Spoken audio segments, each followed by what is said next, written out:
'67 Cadillac Deville license plate light being tested. So we have our power probe hooked up to the jump pack. I've got a ground there. So we're just going to apply power. And you can see it's working as it should. Okay, disconnect it so you can see it.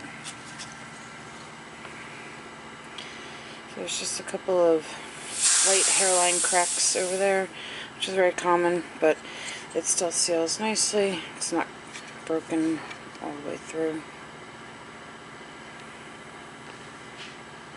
It's got a new bulb and the socket was cleaned, so you are all set to just install.